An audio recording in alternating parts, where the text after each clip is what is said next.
पर नगरोटा उपचुनाव में एनसी ने शमीम बेगम को मैदान में उतारा है। ये बड़ी खबर है इस वक्त की, जहां पर आपको बता दें कि कांग्रेस ने एनसी के लिए नगरोटा सीट छोड़ी है और इस बीच गुज्जर पृष्ठभूमि से संबंधित शमीम बेगम एनसी की प्रत्याशी के तौर पर उतरी है।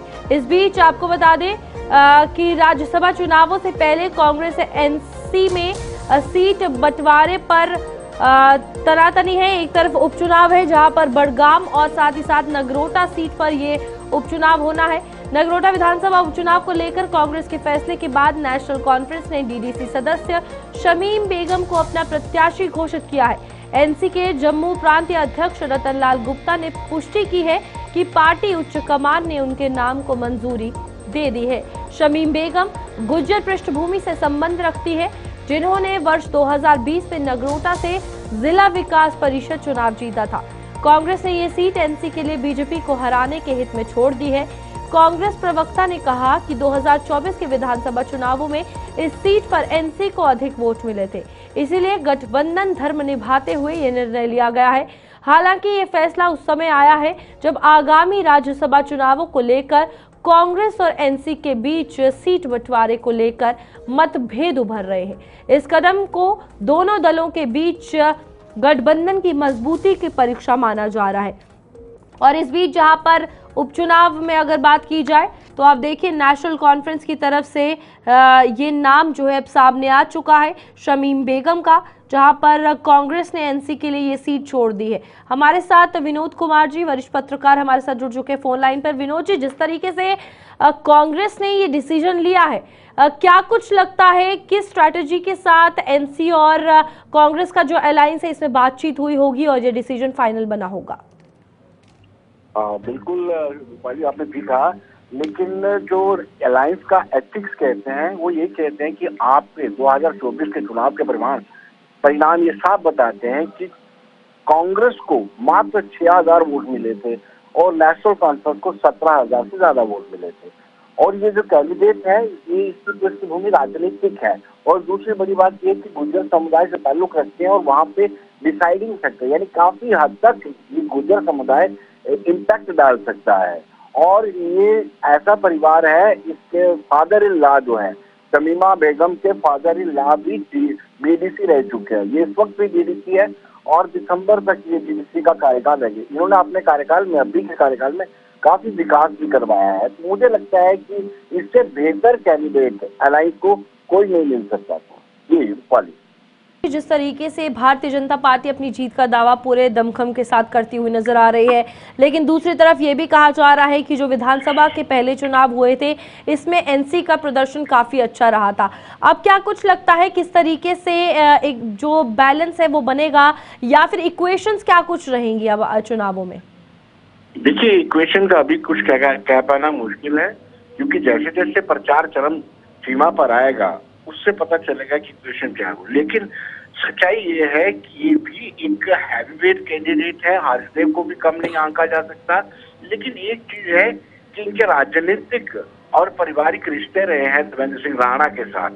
तो देवेंद्र सिंह राणा की देहांत के तुरंत बाद एक स्टेटमेंट आया था कि नेशनल कॉन्फ्रेंस अपना कैंडिडेट नहीं खड़ा करेगी, लेकिन अब उन्होंने खड़ा किया है और शमीम बेगम के रूप में खड़ा किया है। जैसे मैंने पहले भी आपको बताया कि वहाँ गुज्जर कम्युनिटी, एसटी कम्युनिटी एक डिसाइडिंग फैक्टर रहता है, एक प्रभावशाली एक फैक्टर रहता है। तो ये मुकाबला और भी कड़ा हो जाएगा, ये बड़ा जरूरी है। अगर कांग्रेस अपना कैंडिडेट उतारती, बलवान सिंह का नाम पर चर्चा की जा रही थी, पिछली बार 2024 में बलबीर सिंह था, बलबीर सिंह को मात्र 6000 के करीब वोट मिले थे, तो मुकाबला थोड़ा कम पड़ जाता, लेकिन अब मुकाबला थोड़ा कठिन हो गया है। अब विनोद जी, एक और चीज इस उपचुनाव के साथ जोड़ी जा रही है वो है कांग्रेस और साथ ही साथ एनसी का जो मतभेद चल रही है और सीट बंटवारे को लेकर राज्यसभा के चुनावों के लिए, क्योंकि हम वो नहीं भूल सकते कि क्योंकि वो भी बहुत एक इम्पोर्टेंट फैक्टर है जो साथ साथ इन उपचुनावों के आया है। बिल्कुल रूपाली, आपने बहुत सही और स्पीड क्वेश्चन पूछा है, क्योंकि राज्यसभा की 4 सीटें थी, 4 सीटों में से एक शेफर सीट जो है कांग्रेस डिमांड कर रही थी। कांग्रेस आलाकमान ने भी इस बाबत बातचीत की थी, पत्र भी लिखे गए थे, डॉक्टर फारूक अब्दुल्ला को भी लिखे गए थे, उमर अब्दुल्ला को भी लिखे गए थे। उसके बावजूद भी एक लास्ट वाली असुरक्षित सीट कांग्रेस को दे रहे थे। कांग्रेस ने वो सीट भी लेने से इनकार कर दिया। तो आप गठबंधन देख सकते हैं कि इंडिया ब्लॉक जम्मू कश्मीर में कितना स्कैटर्ड सा हो चुका है। दूसरी ओर दो उपचुनाव होने थे असेंबली सीट पर, एक बड़गाम और नगरोटा में, उसमें से भी एक भी सीट कांग्रेस को नहीं मिली है।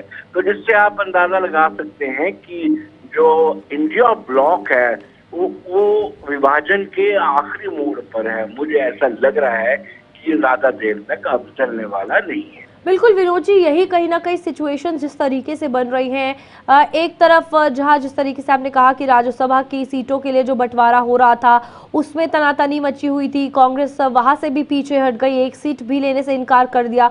इस बीच ये उपचुनाव का एक चांस था, उसमें भी एनसी को आगे किया। तो ओवरऑल बैलेंस तो अब दोनों में बिगड़ चुका है, यानी अलायंस जो है वो कहीं ना कहीं अब खराब होता हुआ नजर आ रहा है। साफ तौर पर ये स्पष्ट किया जा सकता है अब कहीं ना कहीं फायदा बाकी पार्टीज को भी से होगा। बिल्कुल, डेफिनेटली कोई रेजोल्यूशन शुरुआती दौर में लाया था जब पहली असेंबली सेशन शुरू हुआ था, उसमें भी नेशनल कॉन्फ्रेंस ने कांग्रेस को कॉन्फिडेंस में नहीं लिया था। उसके बाद आप राज्यसभा का ले लीजिए, अब बाई इलेक्शन विधानसभा के, उसमें भी कॉन्फिडेंस को नहीं ले जा रहा। दूसरी ओर कांग्रेस जो एक डिमांड लेकर के पूर्ण राज्य के दर्जे की मांग को लेकर के चल रही है, उसमें भी दोनों अलग काम कर रहे हैं।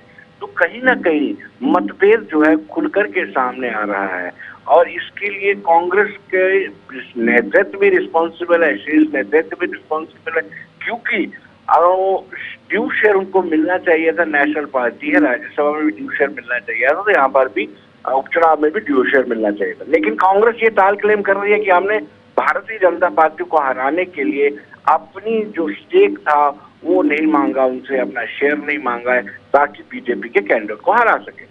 ठीक है विनोद जी, बहुत बहुत शुक्रिया ज्वाइन करने के लिए, तमाम जानकारी देने के लिए। तो यहाँ पर कांग्रेस ने एनसी के लिए नगरोटा विधानसभा सीट छोड़ दी है और आप देखिए कि शमीम बेगम जो कि गुज्जर समुदाय से आती हैं, उन्हें यहाँ पर बतौर प्रत्याशी जो है वो रखा है। एक तरफ भारतीय जनता पार्टी से देवयानी राणा, दूसरी तरफ एनसी से शमीम बेगम।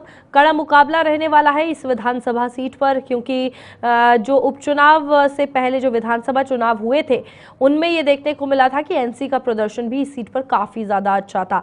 और एक तरफ कांग्रेस की अगर बात करें तो रिएक्शंस और एक्शंस दोनों के नजर आ रहे हैं एनसी और कांग्रेस के, कि कैसे आपसी जो मतभेद है वो शुरू हो चुके हैं।